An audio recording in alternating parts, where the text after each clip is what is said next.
Olá, estamos de volta aqui com o Jornal da Manhã pela Jovem Pan em 100,7. A gente vai estar batendo papo no dia de hoje com a doutora Gabriela Rezende, advogada, e a gente vai estar tratando sobre a temática, como os planos de saúde estão dificultando os acessos dos usuários e prejudicando os seus tratamentos. Bom dia, doutora Gabriela, seja muito bem-vinda aqui ao Jornal da Manhã. Bom dia, João. Bom dia a todos os ouvintes. Uma satisfação estar aqui conversando sobre esse tema mais uma vez. Doutora Gabriela, a gente tem visto e tem acompanhado, principalmente através do Jornal Folha de Alagoas, aqui no Jornal da Manhã, muitas reclamações em todo o estado de Alagoas de muitos exames negados, cirurgias negadas, tratamentos para crianças atípicas, enfim, tem sido uma constante, muitas reclamações de vários planos de saúde, diga-se de passagem, em relação a esse comportamento. Como a senhora vê essa atual questão no estado de Alagoas? E outro ponto, será que os planos de saúde, e aí a gente vai deixar essa discussão para os nossos ouvintes, será que os planos de saúde, eles estão com a rede de vida maior do que eles podem atender devido a todas essas dificuldades? Enfim, fica o questionamento e com a palavra a doutora Gabriela sobre essa questão. A judicialização da saúde, ela tem crescido muito nos últimos anos. É um problema multidisciplinar, Então afeta o beneficiário, afeta o plano de saúde e afeta também o judiciário. Então todo mundo que está envolvido nessa problemática tem um problema.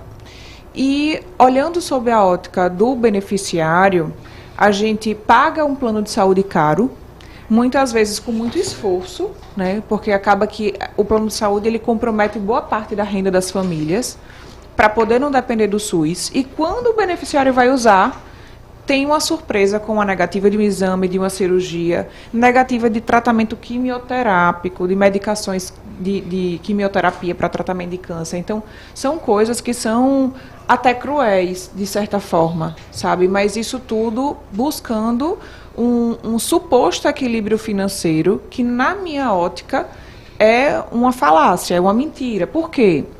Porque se a gente olhar a sistemática dos planos de saúde, a gente vê que é crescente o aumento da rede, o aumento de hospitais, de clínicas, de laboratório. Dos lucros, Dos lucros. Saiu uma notícia na ANS no começo do ano que o lucro dos planos de saúde foi 3,3 bilhões de reais. Então saúde é um bom negócio. É um bom negócio para o plano, Para o beneficiário é sempre um grande problema. E assim, doutora Gabriela, a gente acompanha e a gente que somos, em grande maioria, usuários de plano de saúde, o que a gente vê? A gente entende o plano de saúde como uma poupança.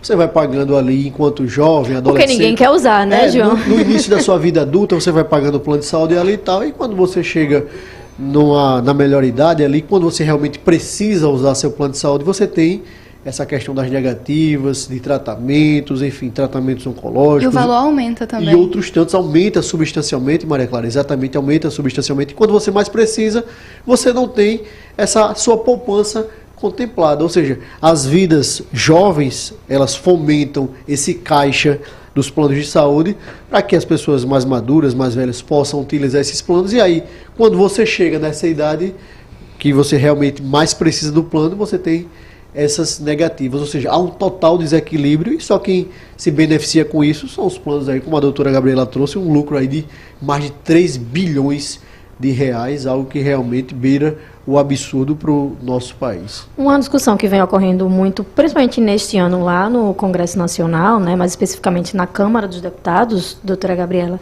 é essa questão dos cancelamentos em massa, desse excesso de cancelamentos dos planos de saúde, e isso muito voltado também para os usuários idosos. Você, no seu dia a dia, na prática, como é que chega para você? Como é que esses casos chegam para você? Como é que você vê também esse aumento? E se tem alguma perspectiva aí de resolução, já que está lá no Congresso, já estão lá debatendo sobre isso? Natália, isso é uma grande verdade que você está falando. E acontece na surdina, acontece por baixo dos panos, porque na prática, os planos de saúde entram em contato com os idosos por telefone e ofertam um novo plano. E aí o idoso pensa que está fazendo uma coisa mais vantajosa. Dizem mais ou menos assim: olha, seu fulano, vamos reduzir o valor da mensalidade do seu plano de saúde, cortando coisas que você não usa, Por exemplo, aqui na cobertura do seu plano, a gente tem obstetrícia. Então, como o senhor não vai mais engravidar, a senhora não vai mais engravidar, ou o senhor não vai, a gente vai cortar a obstetrícia e o seu plano vai diminuir de valor. O senhor quer? Aí o idoso quero. Aí, com isso, ele muda toda a sistemática do plano do idoso, cortando coisas que são essenciais, como fisioterapia, como home care. Então, assim, acaba desequilibrando o plano do idoso. Isso é uma situação. E a outra, mais grave ainda, é quando eles fazem o cancelamento. O idoso vai lá, precisa daquela utilização naquele momento e é surpreendido, sem nenhum aviso prévio, de que aquele plano está cancelado. Então, isso viola inúmeras leis, por isso que está no Congresso, porque além da lei dos planos de saúde, viola também o Estatuto do Idoso. Então, a gente precisa olhar para isso com muita cautela. O Judiciário tem enfrentado diversas matérias nesse sentido. A judicialização sobre esses cancelamentos de plano está sendo massiva. E digo mais, João, nem só dos idosos, mas também das crianças. Hoje, uma criança que precisa de tratamento multidisciplinar por autismo, por exemplo, ela custa mais para um plano de saúde do que talvez um idoso. Então, esse massivo cancelamento dos planos, eles estão atingindo também as crianças. Então, quem mais precisa, quem mais usa, eles estão usando desse artifício para se livrar, entre aspas. Doutora Gabriela, eu tive um exame negado, tive uma cirurgia negada, um tratamento negado. O que fazer? É uma reclamação administrativa através da ANS? É procurar um advogado inicialmente? O que é que você indica, caso isso ocorra na prática com os ouvintes aqui do Jornal da Manhã, que isso acontece de fato diariamente na nossa capital, aqui também no nosso estado de Alagoas como um todo? A gente precisa analisar sobre vários fatores. Primeiro, qual é a urgência desse tratamento ou desse exame? Então, se é uma coisa urgente, o caminho mais rápido acaba sendo a justiça, e é por isso que a gente tem tanta judicialização. Então, se é uma coisa urgente, procure um advogado especialista de sua confiança e judicialize pedindo uma liminar. Caso não seja uma coisa urgente, seja um exame que pode esperar um pouco, o caminho mais adequado é ainda buscar a via administrativa, fazer uma reclamação na ANS, buscar o PROCON, para depois, caso não consiga ainda, buscar a via judicial. Então, essa questão da urgência, ela baliza muito essa orientação. Porque muitas vezes a ANS demora muito tempo, o PROCON também, e a pessoa não pode ficar sem o seu tratamento, né? Gabriela, outro ponto de questionamento e de dúvida é sobre a questão dos reembolsos. Ou seja, muita gente faz utilização de determinado procedimento cirúrgico, ou vai a um médico que não está na sua rede credencial e depois vem cobrar a questão do reembolso. Ele funciona na prática? Como isso é feito? Deve funcionar, né? Então, assim, o que é que acontece? Quando um plano de saúde, ele não tem na sua rede credenciada determinada especialidade médica, determinado procedimento, tratamento e exame, o beneficiário tem direito de fazer aquele procedimento ou ser atendida por aquele médico de determinada especialidade fora da rede, e o reembolso deve ser feito de forma integral. Exemplo, eu preciso de um cardiologista. A cardiologista tem um monte lá na rede credenciada do meu plano. Mas eu preciso de um cardiologista especialista em problemas no miocárdio e esse não atende pelo plano.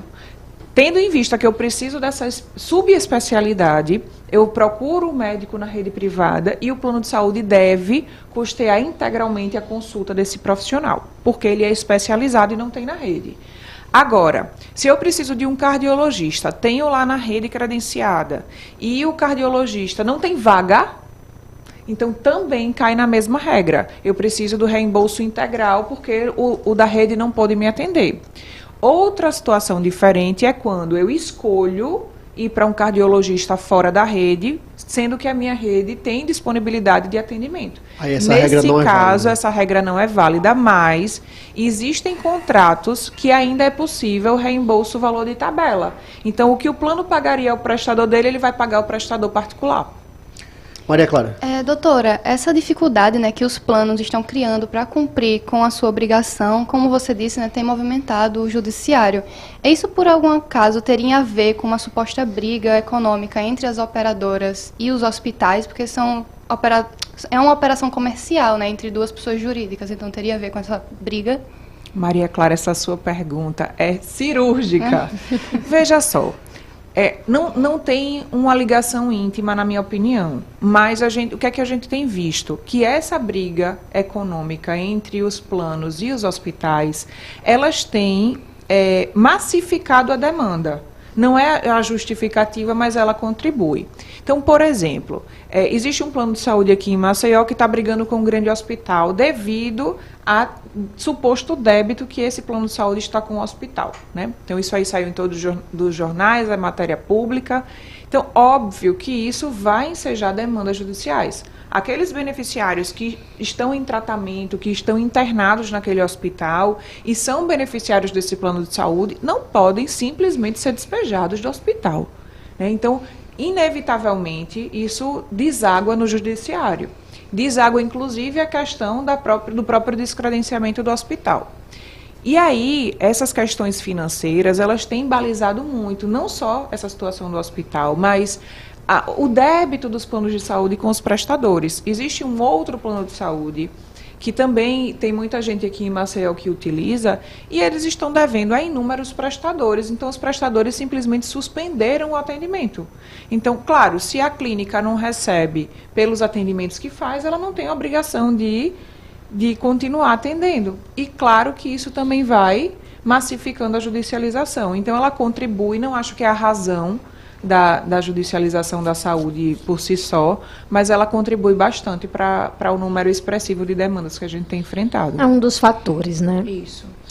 Doutora Gabriela, quero agradecer demais a sua participação aqui no Jornal da Manhã, pela Jovem Pan em 100,7. Quero deixar o convite público para que a senhora esteja aqui em outras oportunidades, tratando dessas e de outras temáticas tão relevantes para a nossa sociedade. E quero aqui deixar um espaço para as suas considerações finais. Eu que agradeço a oportunidade e parabenizo também a gente trazer a público uma matéria tão importante.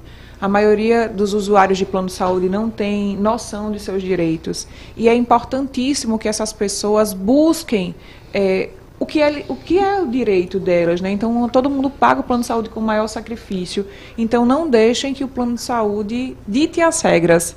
Vocês têm um contrato e devem exigir que aquele contrato seja cumprido. Mais uma vez, obrigado, advogada Gabriela Rezende, por esse papo tão esclarecedor, essa conversa, esse bate-papo tão pedagógico, para que você, usuário de plano de saúde, possa ter um pouco mais de conhecimento sobre os seus direitos. Quero agradecer aqui também a participação das minhas companheiras de bancada, Natália Barros, Maria Clara Gomes, nosso querido Romerson nas redes sociais, o Cláudio Stone na técnica, o Mailson Franklin nas ruas de Maceió junto com o Geraldo Salgueiro. Muito obrigado a todos vocês e até amanhã, até quarta-feira, se Deus quiser. Tchau, tchau, ouvinte. Até amanhã.